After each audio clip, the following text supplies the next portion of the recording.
Hello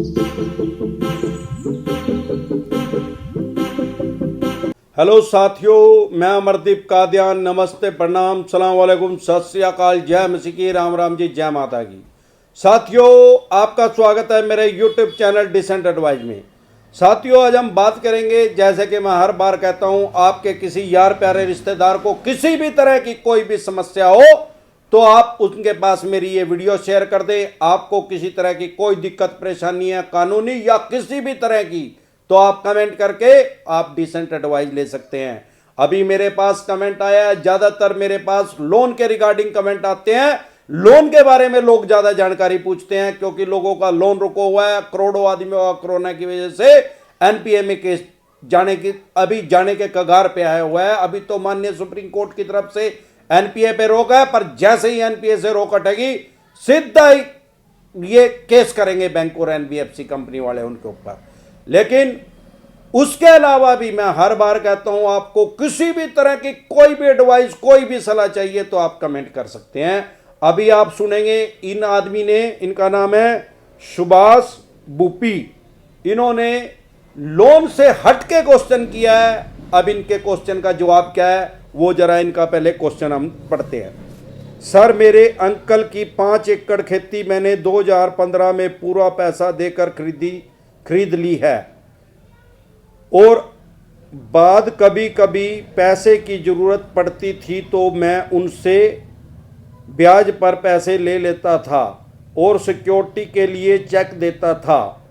बाद उनके सारा पैसा वजह के ब्याज के साथ रिफंड कर दिया, और मैंने मेरे चेक और स्टाम्प पेपर मांगे तो वो बोले मेरे दोस्त के पास हैं, सब मैं दे दूंगा। मैंने टोटल 11 चेक दिए हैं उनको, और 100 रुपये का स्टाम्प पेपर, चेक पर कोई साइन नहीं, कोई अमाउंट नहीं डाला है, और स्टैम्प पेपर पर भी स्टैम्प लेते टाइम ही साइन किया है, दूसरा कोई साइन नहीं किया है। अब वो अंकल दूसरों के बातों में आकर चेक बाउंस करने का, केस करने का प्लान चला रहे हैं। बोलते हैं कि मुझे मेरी खेत वापस होना चाहिए। चेक तो मैंने उनसे पैसे लेते वक्त सिक्योरिटी के लिए बिना साइन किए दिया था। पूरा पैसा कैश में लिया भी और कैश में दिया भी। फंसाना चाहते हैं, क्या करूं सर? देखो सुभाष जी, ऐसा है, मेरे को सारी समझ में आ गई। आपने 5 एकड़, हरियाणा में इसको 5 किले बोलते हैं, आपने 5 एकड़ ज़मीन अपने चाचा से, अंकल से 2015 में खरीदी थी। आपने उनको सारा पैसा दे दिया। अब स्वाभाविक बात है कि उनके पास ज़्यादा पैसा आ गया। अब जब भी आपको फाइनेंशियल प्रॉब्लम हुई, कोई पैसे की दिक्कत पड़ी, तो आपने अपने चाचा से पैसे उधार ले लिए। उन्होंने एज ए सिक्योरिटी आपसे चेक ले लिया। अब आपने जो भी चेक दिए, आपने उन पे साइन ही नहीं किए, ना ही कोई अमाउंट भरा और ना ही कोई साइन किए। जितना पैसा आपने उनसे लिया वो आपने ब्याज समेत उनको लौटा दिया। लेकिन जो भी पैसा आपने लिया वो आपने कैश में लिया, और जब उनकी रीपेमेंट की तो वो कैश में उनकी रीपेमेंट कर दी। तो इसमें क्या है, उसके अलावा उन्होंने आपसे एक 100 रुपये का स्टाम्प पेपर भी लिया, 2 स्टाम्प पेपर लिए 100 रुपये के, उस पे भी आपने कहीं पे साइन नहीं किए स्टाम्प पेपर पे। सिर्फ आपने स्टाम्प पेपर लेते टाइम जो सरकार का रजिस्टर होता है उसके अंदर आपने साइन किए हैं। अब जो आपके अंकल हैं वो लोगों की बकाई में आके आपके ऊपर चेक बाउंस का केस करना चाहते हैं, और स्टाम्प को भी लगा के आपके ऊपर केस करना चाहते हैं। जो आपके सुनने में आया, जो आपका क्वेश्चन है भाई, आपको ये डर है कि वो आपके ऊपर केस कर देंगे, और वो ये कह रहे हैं आपको कि मेरी जमीन वापसी दे दे मेरे को, और नहीं तो मैं तेरे ऊपर केस कर दूंगा। तो भाई साहब, सबसे पहले आपकी जानकारी के लिए बताता हूं, आपने उनको चेक दे रखे हैं, कोई दिक्कत नहीं है। चाहे आपने 50 चेक दे रखे हो, जब भाई साहब उस पर आपके साइन ही नहीं है तो उस चेक की कोई वैल्यू नहीं है। सबसे पहली बात तो, चाहे आपने उसमें अमाउंट भी लिख दिया होता, लेकिन आपने अमाउंट भी नहीं लिखा, रकम भी नहीं लिखी, और ना ही आपने चेक पे कोई साइन नहीं कर रखे। 11 चेक हैं, चाहे वो 1100 चेक दे दो आप उसको, वो किसी तरह का चेक बाउंस का केस आपके ऊपर बन ही नहीं सकता। दूसरी बात, आपने 2 स्टाम्प पेपर 100 रुपए के उनको लेके दिए हैं, लेकिन उन पे भी कोई साइन नहीं है, तो उसमें भी वो आपका कुछ नहीं कर सकते। अभी आपको क्या करना है, उनसे बचाव के लिए, एज ए सिक्योरिटी, अपनी सुरक्षा के लिए आप सतान्य पुलिस थाना या जो भी चौकी लगती है वहां पे एक रिटर्न में एप्लीकेशन शिकायत दे दीजिए कि मेरे इस नंबर के 11 चेक गुम हो गए हैं। उसके अलावा उसके अंदर वो वहां पे जहां से आपने स्टाम्प लिया था वहां से उसका स्टाम्प का नंबर आपको मिल जाएगा, वहां से लेके भाई मैंने 2 स्टाम्प भी लिए थे, वो भी मेरे गुम हो गए हैं, ना मालूम मुझे, पता नहीं वो कहां चले गए, बस।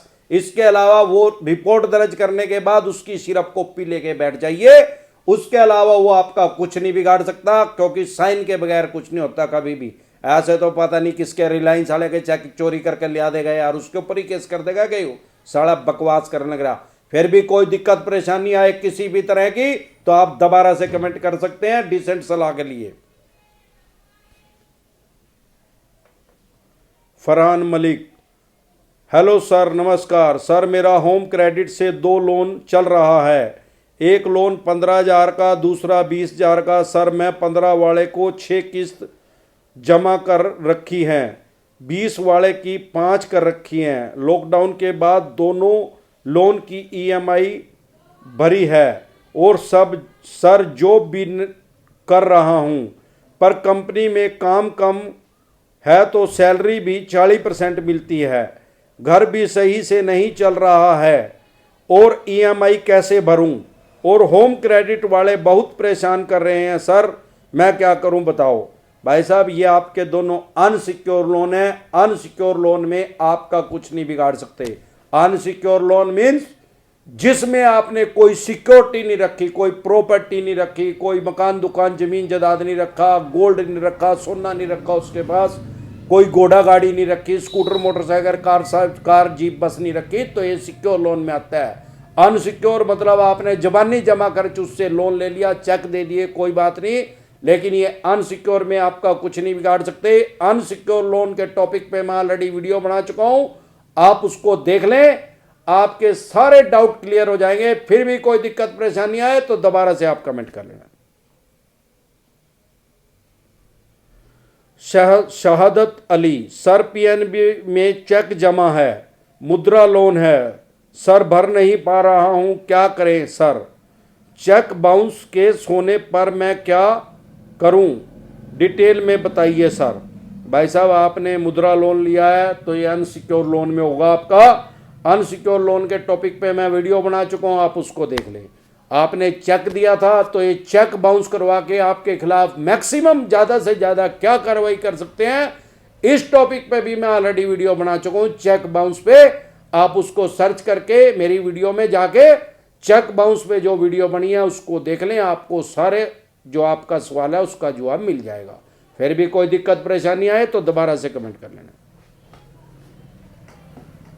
तो इसी तरह की या किसी भी तरह की कोई भी समस्या आपके किसी भी यार प्यारे रिश्तेदार को हो तो आप उनके पास मेरी ये वीडियो शेयर करें। आपको कोई दिक्कत परेशानी किसी भी तरह की, किसी भी विषय पे आपको कोई भी सलाह लेनी हो, ये जरूरी नहीं है कि लोन के रिगार्डिंग ये आपको सलाह मिलेगी। आपको किसी भी विषय में कोई भी सलाह चाहिए तो आप कमेंट कीजिए।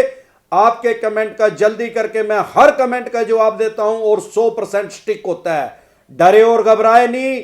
ये जो 99% चवन्नी छाप रिकवरी एजेंट है इनका भी इलाज मैंने बताया हुआ है। इनकी दुकान में पेट्रोल के फोए लगा दे पकड़ के, फिर इनकी दुकान आपको बंद करने की जरूरत नहीं है, ये कुत्ते की तरह भागेंगे वहां से। आपको एक्सपेरिमेंट करके देखना है तो कोई गली में आपकी आवारा कुत्ता हो उसको पकड़ के उसकी दुकान के अंदर पेट्रोल लगा दें, उसके बाद वो कुत्ता आपके मोहल्ले में, पड़ोस में, गांव में, तहसील में कभी दिखेगा नहीं जिंदगी में। क्यों? ऐसे ही ये चवन्नी छाप रिकवरी एजेंट भी साफ हो जाएंगे, ये काम भी छोड़ देंगे, ना ही इसकी कोई रिपोर्ट होगी कि इसने मेरी दुकान में पेट्रोल का बोया लगा दिया। तो आज के लिए बस इतना ही। नमस्कार।